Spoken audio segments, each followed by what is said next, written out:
Welcome to the third episode of Living Abroad. Thank you so much for joining us, Mr. Sadomba. This is Living Abroad, the podcast. And like I said, I have been trying to get this interview with you, and I'm glad that finally we managed.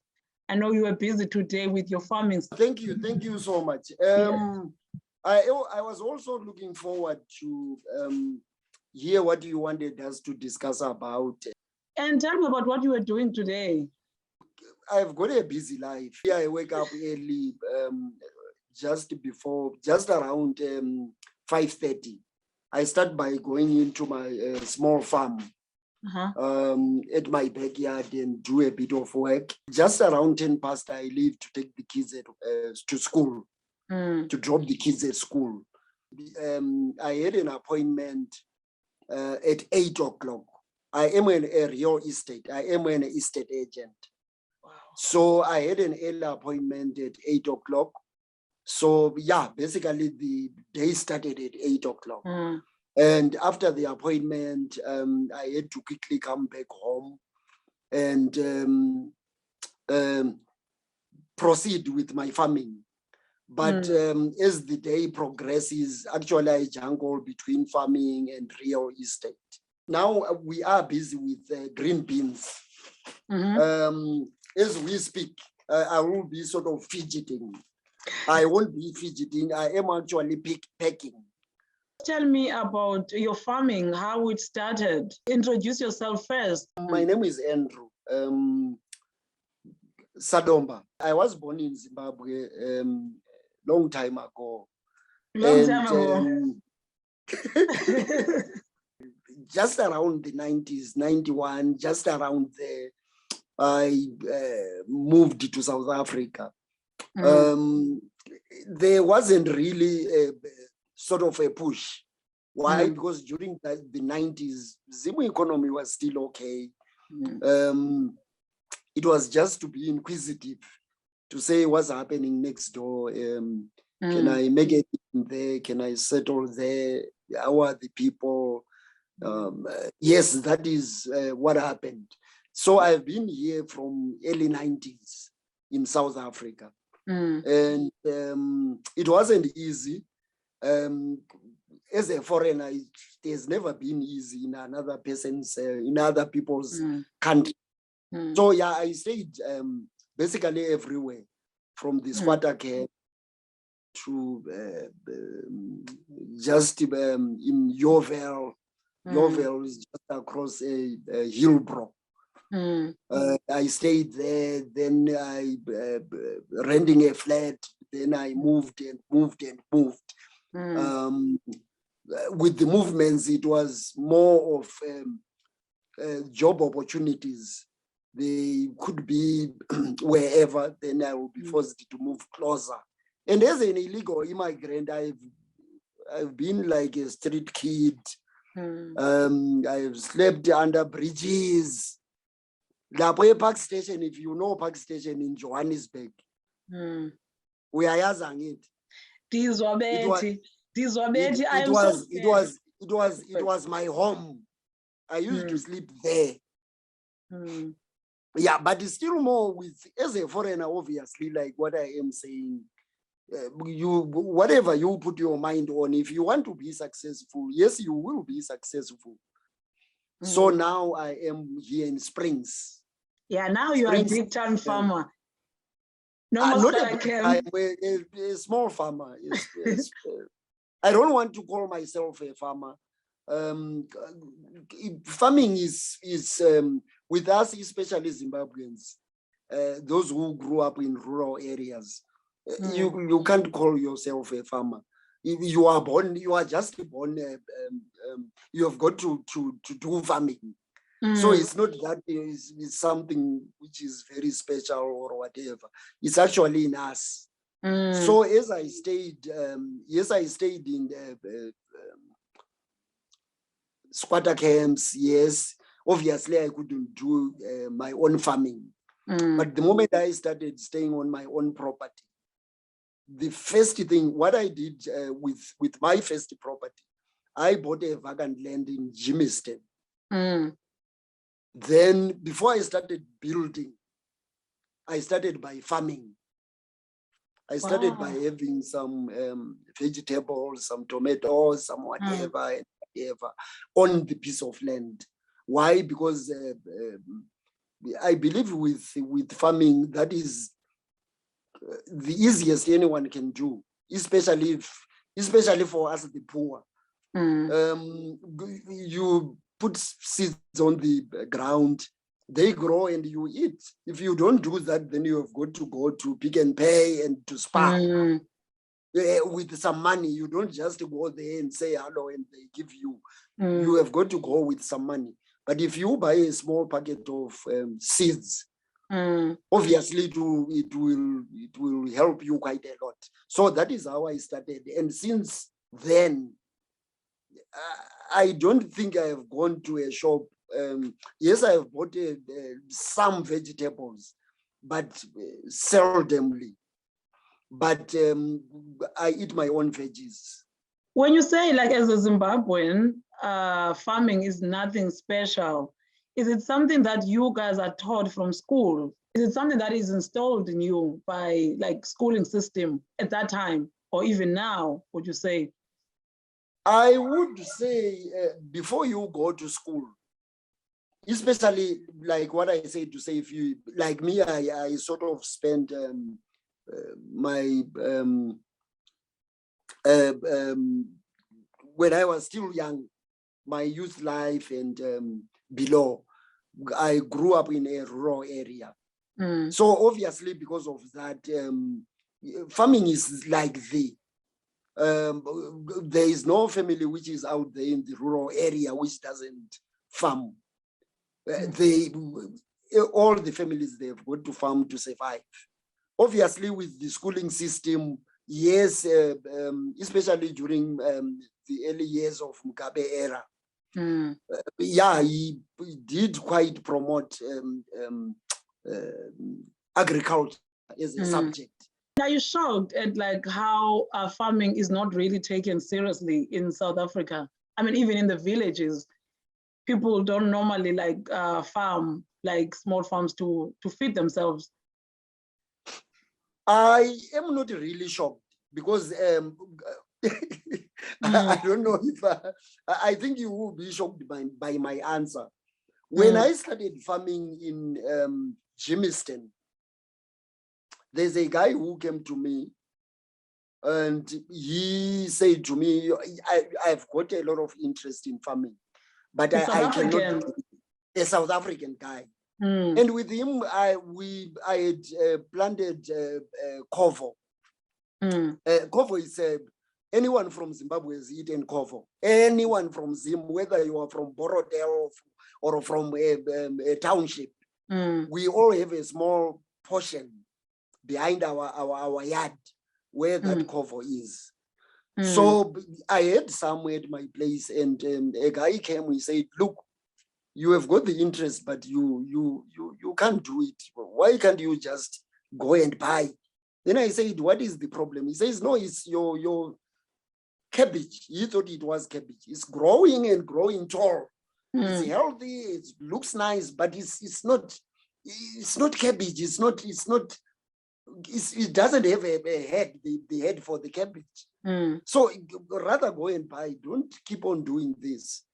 But then from there, I could not laugh because I could see that this guy does not have the knowledge. He doesn't know what he's talking about. With the politics of South Africa, especially the apartheid system, if we look at the black areas, they've got a small, tiny yard. If you go to Soweto, most of the areas are 180 square meters. The apartheid system, they did that so that we, as blacks, you will stay in that little piece of land. There is no ways where you will say, I will have a bit of spinach. Why? Because you don't have the ground. If you want spinach, you need to go to Spar. Yeah, and you came here like at the most, I would say, exciting time, like 1991. This is like when Nelson Mandela was just coming out of prison and the voting in 1994. And how was it like for you? During that time, yes, we applied for a visa. Because South Africa during that time, it was still not part of SADC. It was still an apartheid state. So we had to apply for visas, and but it wasn't difficult to get a visa. And people were not much interested of coming to South Africa because it was still an apartheid state. So yes, it wasn't difficult it was like a risk to say, really, why must I go to an apartheid state? Where there was still war. Very brave of you. There was still, yes, because of the apartheid, yes, it was still, I would call it war. Yes, yeah, definitely. So it wasn't difficult to get a visa, but like with me, yes, I came with a visa, but obviously it was a visitors, which the visa would expire in, you get some days as you come in, maybe 2 weeks or whatever. Then the actual visa will normally expire after about 6 months. So then from the moment it expires or your days expires, yes, you could be still in the country, but it will be now, you are now an illegal immigrant. So how was life then after that? During that time, funny enough, with South Africans, they had a few sectors where they would call sector Amanyasa. Amanyasa meaning? Amanyasa is from Nyasaland in Malawi. So obviously the guys from Malawi and all the other guys from the north, we were all like Amanyasa. There were some jobs where they were saying this sector, like waitering, security, and some other few other sectors. But security, I was a security guard. I was a waiter. And people, yeah, they didn't actually mind to see a foreigner being a waiter during that time. Why? Because that industry, it was like industry Amanyasa. So yeah, they didn't really have a problem with it.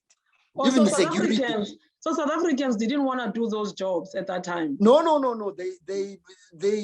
I worked at one of the big hotels during that time in Slanted. I think it was the only 5-star hotel around Slanted. It was basically Zimbabweans, Malawians, Mozambicans. What were South Africans doing at the time? Like which jobs?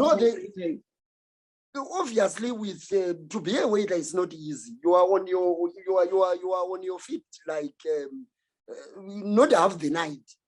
Basically, you wake up very early, you go on shift, and you are there until the restaurant closes. So, why would you really want to? If you have got a proper home and you have got relatives, then you slave yourself. But with us as foreigners, obviously, as a foreigner, you just have to work yourself. You just have to work. Aguna malume la egole, aguna auntie or usisi. We hear politicians and the other guys saying, why do we have a lot of waiters who are from Zimbabwe or who are from Malawi or whatever? Yeah, that's what I wanted to touch on. Even now, it's like what changed? Because if you're saying like in the 90s, early 90s, like these jobs where like that are not from South Africa.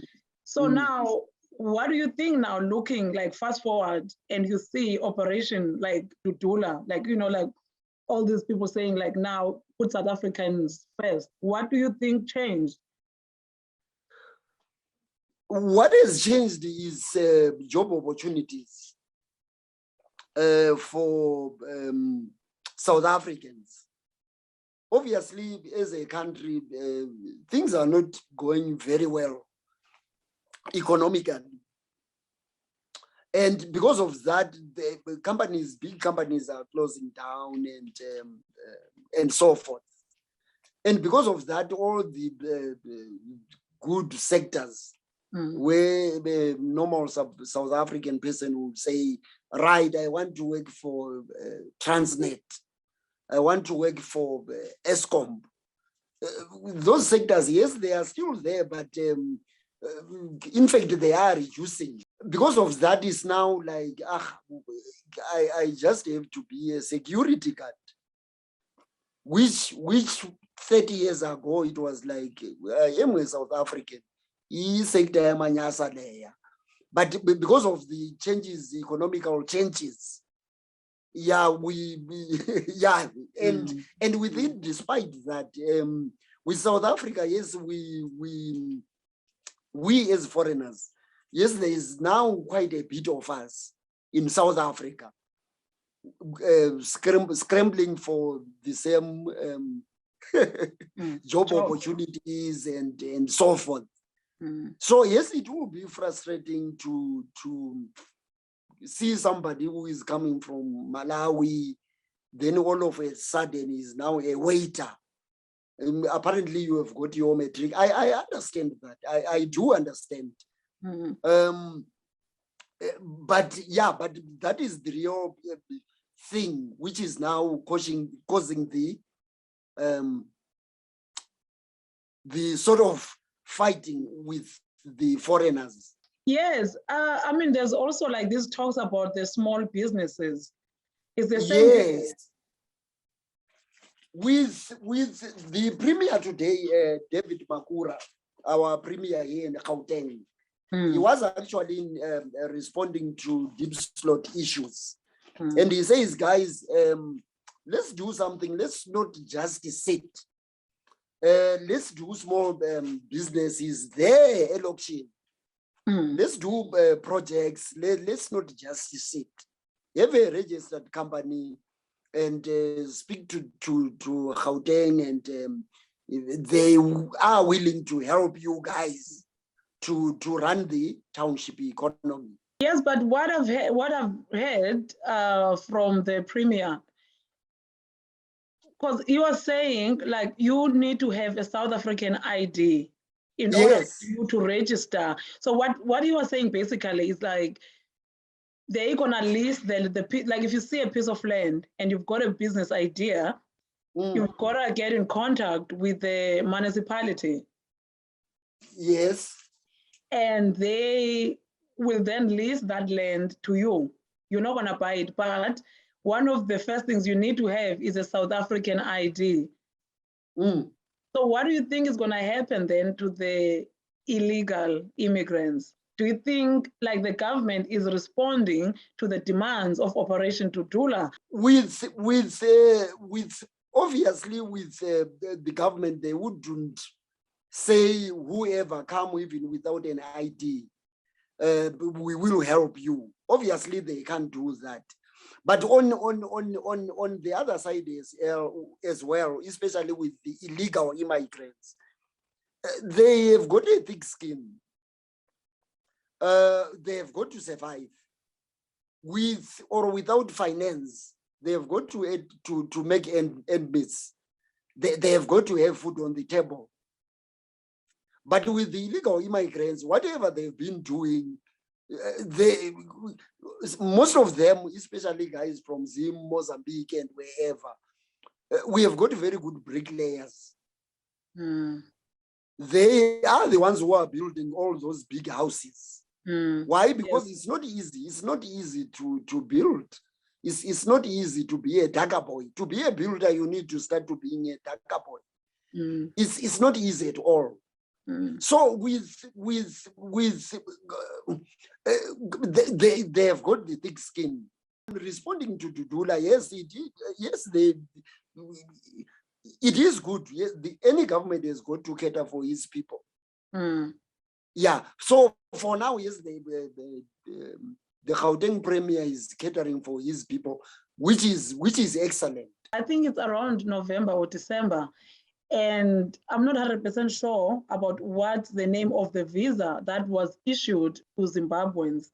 Yes. And there was like stories that now they are stopping these visas. Can you talk a little bit about that? 2010. Let me start at 2008. After the Mugabe Shanghai elections in Zimbabwe, the ones which we had a rerun. We after the elections we had quite an exodus of people coming to South Africa. Basically, I would say it was for political reasons. Yes, the economy was falling, but politically, obviously, if you are not happy, you need to move. So people, they came down south, quite a number. With this group which came 2008, 2010. Which they would have like claimed asylum, right? No. They could. Some of them, yes, they did. They applied for asylum seekers permit. Then eventually, I think 2010, then the government said everybody who came illegally, and including those who had asylum, come, we are going to give you a ZEP.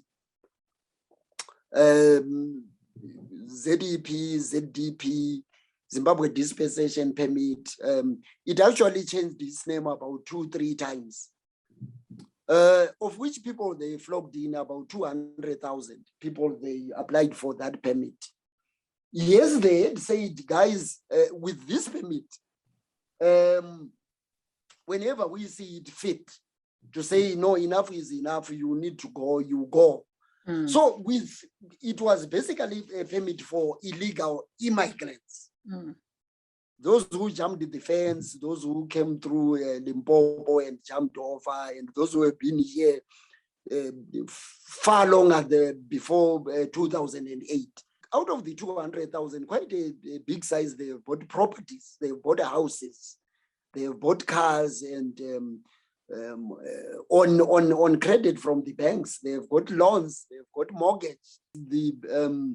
Because of the pressure, the government decided to not to renew, because it actually ended last year in December, that permit. So people were hoping to say it will be renewed, but then the government decided not to renew it.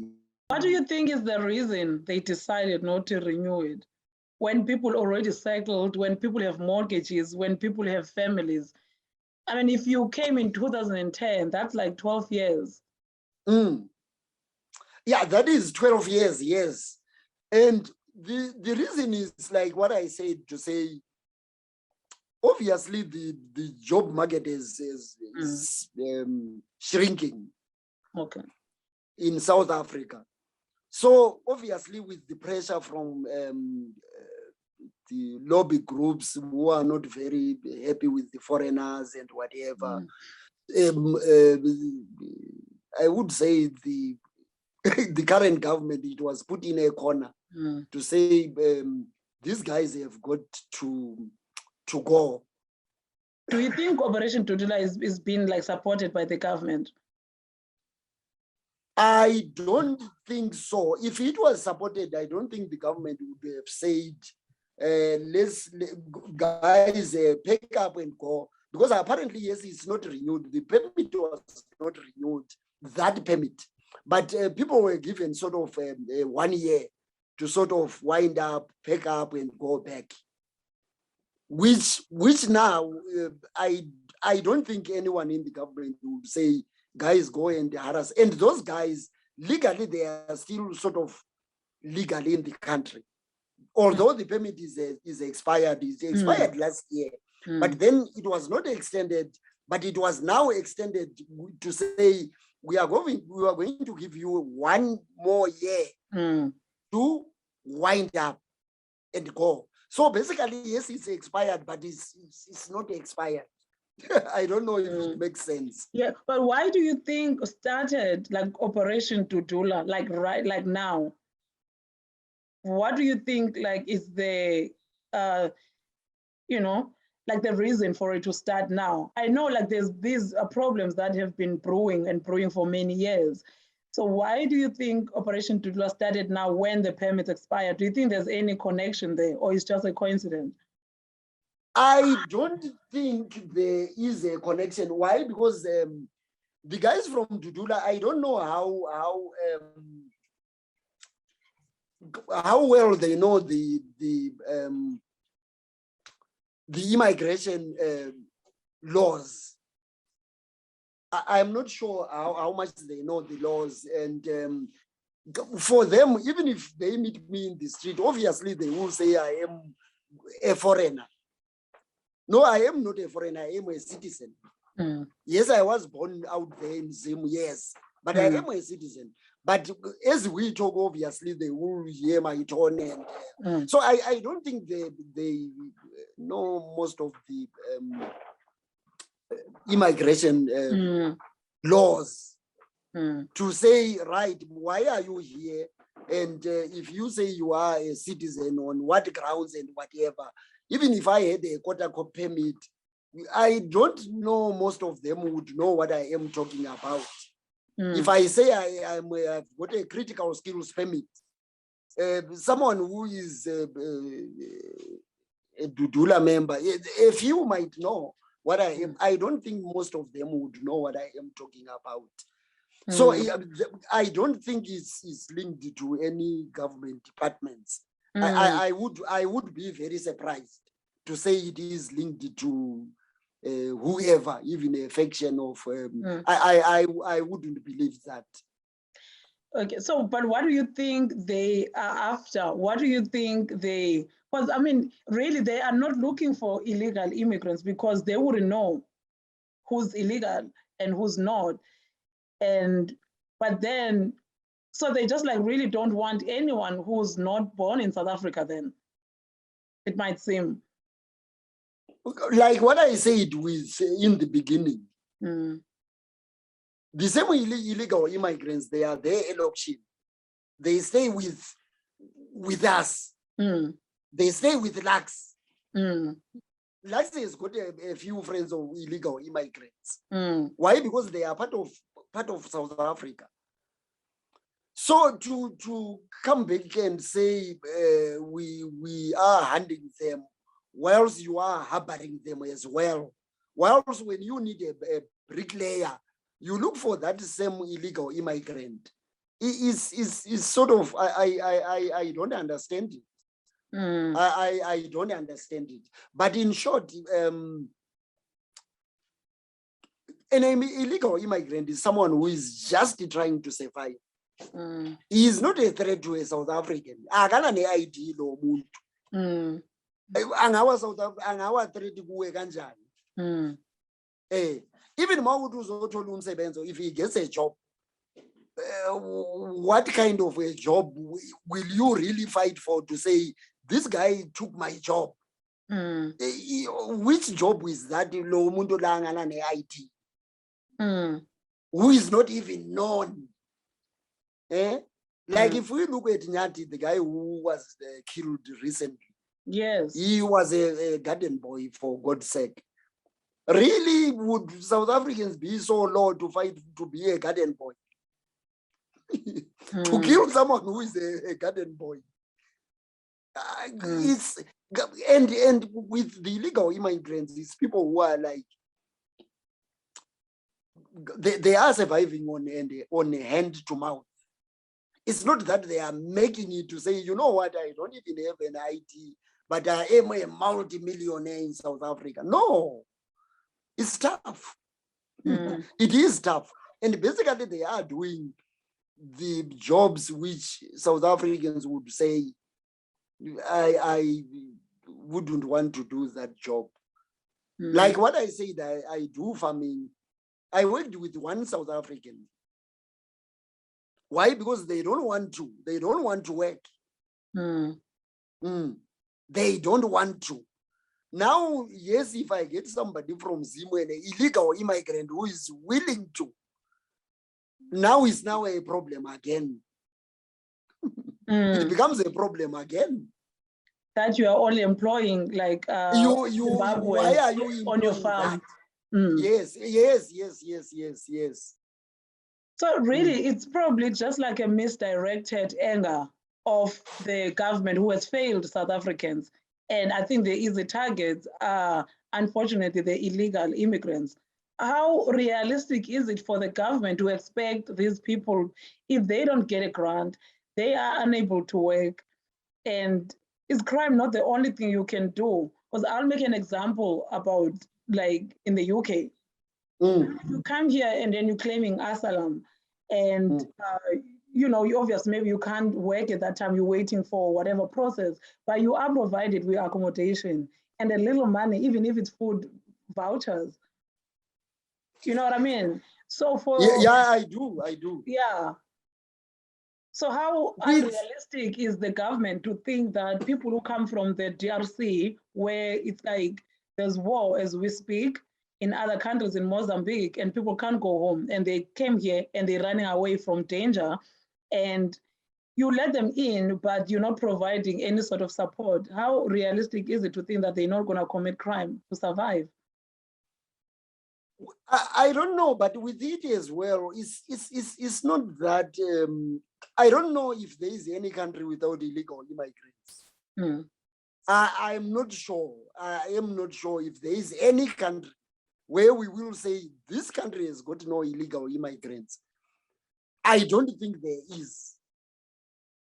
But despite that, like what I said, for a Zimbabwean to be comfortable in Diepsloot, it's the South Africans who make him comfortable.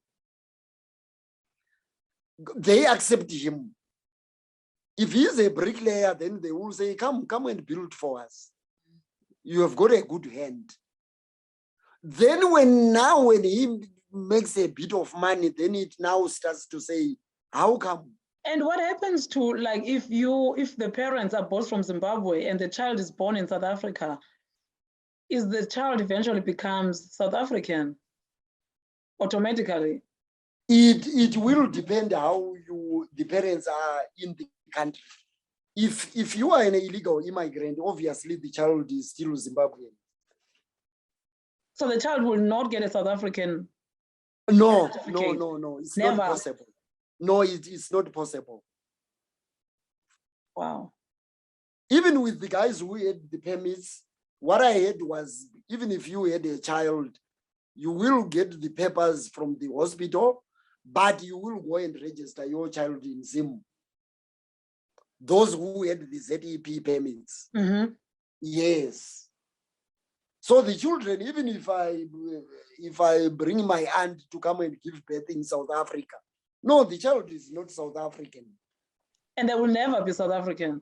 No, they will never be South African. No matter how many years they live in South Africa, they were born in South Africa, and they know nothing about Zimbabwe? No, they can't. As much as I know, no, they can't. So where do the South Africans get this idea of you guys, you're living this nice life and the government is so lenient to you? So where do you think this comes from? It comes from, like what I said, with me on foreigners, I like Mozambicans. They don't speak English. They don't speak Afrikaans. They don't speak Zulu. Some of them, yes, they speak Shangani. But when they come here, they have got absolutely nothing. And they do any, let me call any shit job. Yes. People will call them and they will do whatever, give them 30 rand. And sometimes he hasn't even seen a lawnmower. You teach him, you do this, you do that. And he learns. He learns what to do, the job. He learns the Zulu. He learns a bit of English. He learns a bit of whatever languages. And after some time, 3, 4, 5 years, you will see him with a very small car. But he started by getting 30 rand from a person whom he worked for. And it will work. But if you sit down and fold your arms and you will say, Zuma will have to support me, yes, they will support you with 350 a month. They will support you, yes, with 350 per month or 550. Is that really what we want? But it will boil to, I saw this guy, he came 3 years ago, he knew nothing. After 3 years now, he's like, he's a bit better. Now, obviously, someone will not, it will not go well with somebody to say, how come? I have got an idea, I've got metric, I have got everything. I am entitled. I am entitled. But how come this guy is making it under my nose? That is why you hear people who say foreigners, they are not paid. Yes, it could be true. It could be true. But when you are in a corner, you start there where it's almost nothing, then you climb the ladder. It's not that if I am not paid today, in 20 years' time, I won't be paid. No, but you have got to start somewhere. It could, yes, it is true. They are not paid. But it will be for how long when he will be there. He's not paid, but he wants experience. He's a truck driver. He wants experience. He goes there, he gets almost nothing. But what he is getting is experience. The moment he lives there, now he will be paid. And what else do you think a South African can do that? No, obviously he can't because he is entitled. Do you think, because there is also like an argument that maybe the white people are doing it, Amabulu, are doing it on purpose to employ all the Zimbabweans to make us fight amongst each other, because they're not following the law. If they're gonna be employing people that they're not paying, and then they're paying less than a minimum wage. It's true, like what I say. I might have a brilliant idea to start a company, but I don't have the finance. It can happen to a Buru guy. It can happen to a Xhosa person. Yeah, but some of them have like restaurants and like, it's like well-run restaurants, like hotels. Hotels, they have never paid. They have never paid. It's not a new thing. It has been always like that. Maybe that's why people were saying exclusively, hotels. Also, it's not like they started now not paying. No, they it's never not wanted to pay. Yeah. In the end of hotels, I have been a waiter. If you actually make your money on tips. Service it will pay you. Mara salary obviously is pathetic. It has been always like that. And I don't think it will change anytime soon. No. And you're now with that, because your customer service is going to be excellent for you to earn a tip. Yes. But if your attitude and your customer service is stinking, obviously you are not going to make any tips. Yeah. And on some restaurants, I am telling you, they earn far more on tips than on salaries. And also, we can't blame them for employing and not paying people the minimum wage. It's the government's job to make sure that companies pay the minimum wage.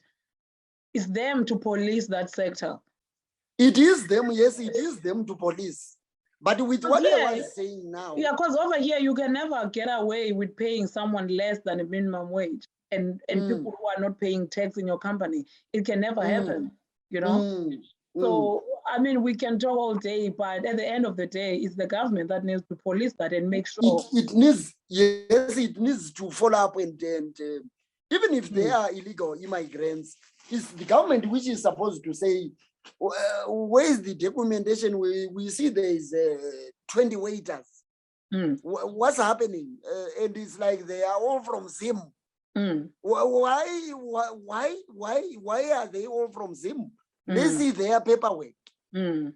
Why do they have to wait for Operation Tutula to do that? But then it's still a vicious circle, because yes, they will arrest you, and somehow, somewhere, you won't even reach where you are supposed to reach. If you are from Malawi, yes, if you don't have money, yes, you will end up in Malawi. But if you have got money, yes, you will be arrested here. Next stop by the police station, you are out. It has happened. I have seen it happening myself. Do you think, Operation Tutula could ever manage to get rid of foreigners? Because it's very hard to know who's illegal and who's not. Yes, like what I said, from an ordinary person to say, this one is a foreigner. Yes, you could be a foreigner, but you have got a permit of some sort. How then is he going to know that, oh, okay, this is this permit? Some are going to go back home, and some will wait and see. What has been like your experience in South Africa? Have you found that like sometimes, especially Mandela, you just like maybe pretend you're from Limpopo because you don't want to be harassed?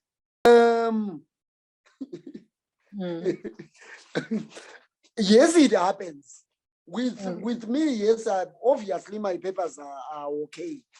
And I am quite proud to be Zimbabwean wherever. Depending on the people who are there on that circle, yes, I might as well pretend to. No, I'll tell you, I dated this guy. He told me he told me he was from Limpopo. I mean, for 2.5 years.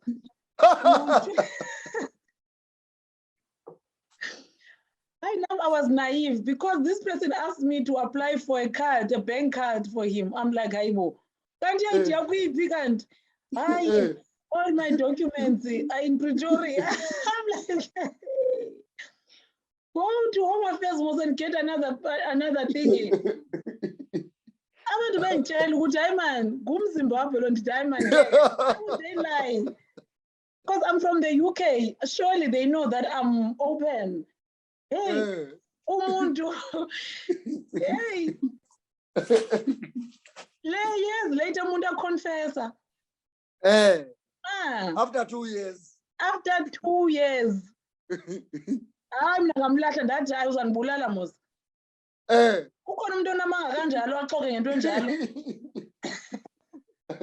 Yeah, Mara, the reason is like what you said, to say, obviously, maybe he thought you will definitely drop him the moment you discover he's from Zim. Would I mean music is we are born. I'm not that stranded. So it's the name calling, or maybe when like the xenophobic attacks like happen, you just like try to blend in. And I don't hide. I am from Zim. I have never tried to. You never tried to be like that guy. No, I've never tried to shield that. So it is scary now at this point to be a foreigner in South Africa. Well, especially if yes, it is. Thank you, but it's been a great chat. So it wasn't too bad then. No, not at all. And I didn't disturb you too much. No, I am busy. Look, I am busy. I'm not. You working? I'm like someone from UK. They do 3, 4, 5 jobs a day. I know, because I didn't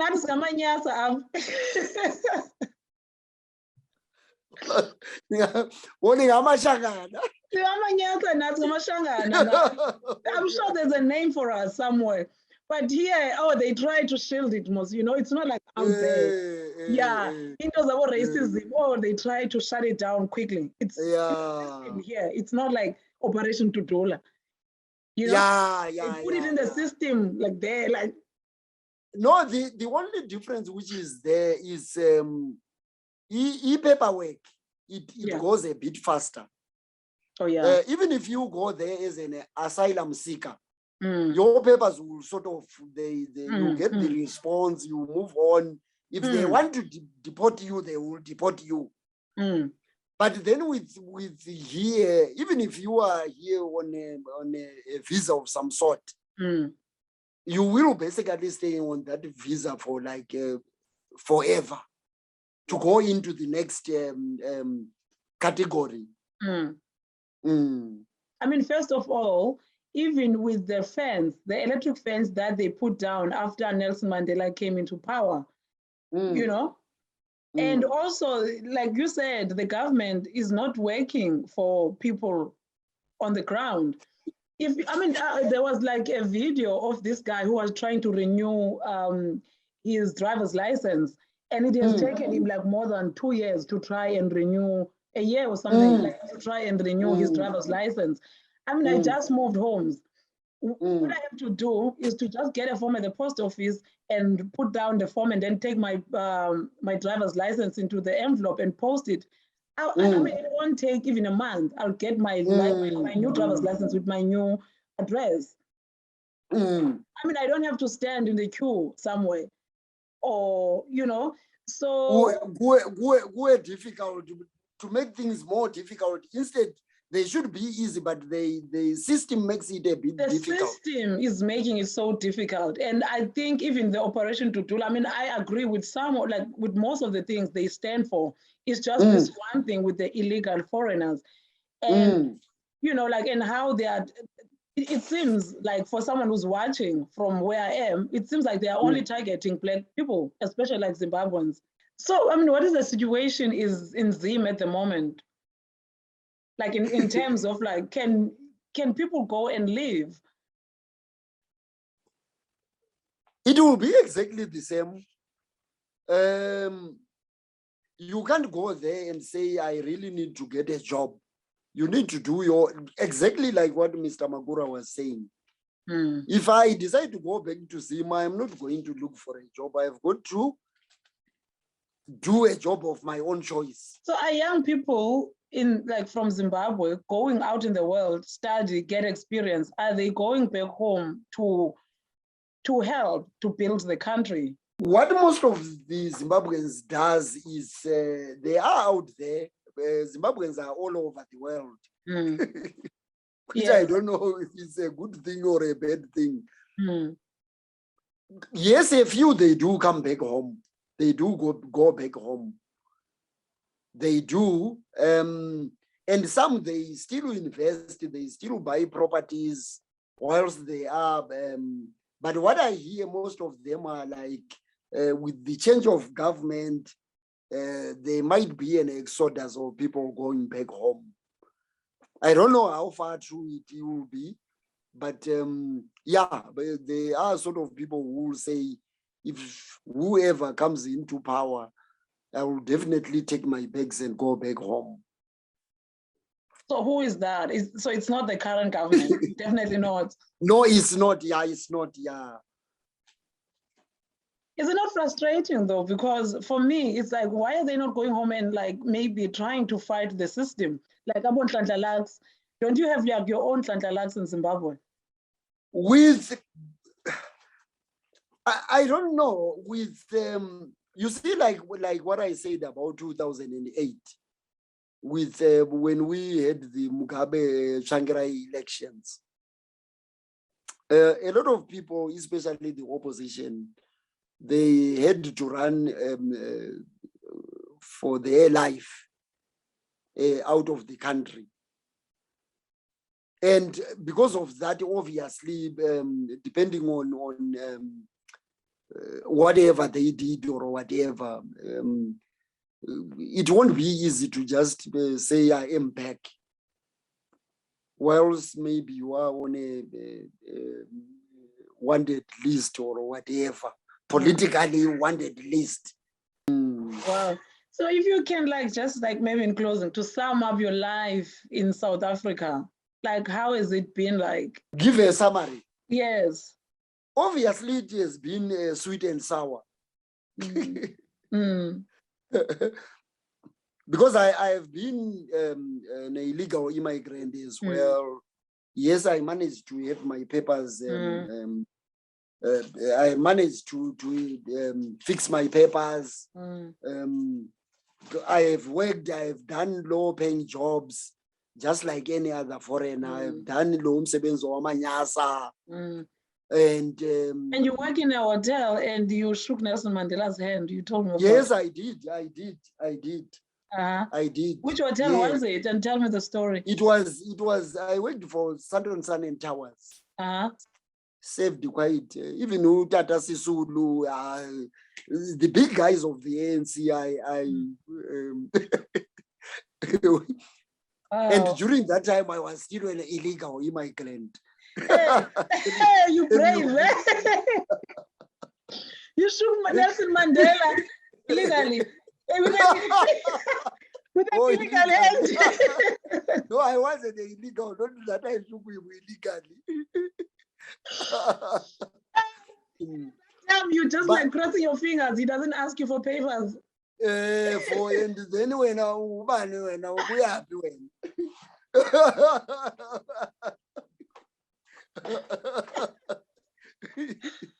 How is your farming and how is your business going? And who do you sell to? Because you're very busy. Yes, we are busy. I started by myself for my family. Oh, okay. Yeah, but now, like what I said, my land size is quite big where I am staying now.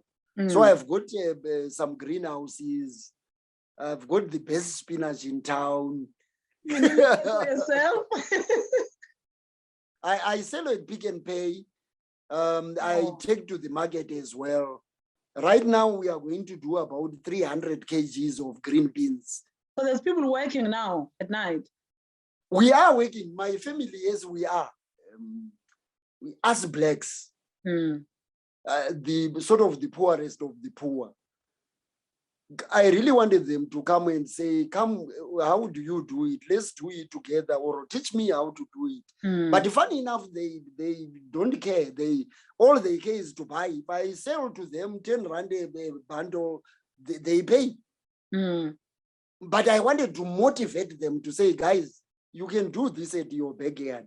But no, they don't have the time. Or the passion, or the passion, yes. I mean, I remember studying agriculture in primary school, and I think that's really like it has stopped now. They're no longer teaching agriculture. If I was a politician, I would strongly recommend to say, guys, let's do farming. You see, with people, they say, yeah, the apartheid system, things were working and whatever. They were actually looking for after themselves. If an Afrikaner guy was sort of a bit dumb, they would sort of say, okay, on grade 9 or grade whatever, go and do farming, we will support you. Yes. And if you were caught without a dompas, they would take you to the farm to go and spend a month or so for nothing. For that guy. For that guy. You will work for that guy and you plant potatoes and whatever. I am saying, especially as Africans, yeah, we need to be very careful. And with politics, today, yes, South Africa could be a bit stable. I don't know how it will be in 20 years' time or in 10 years' time.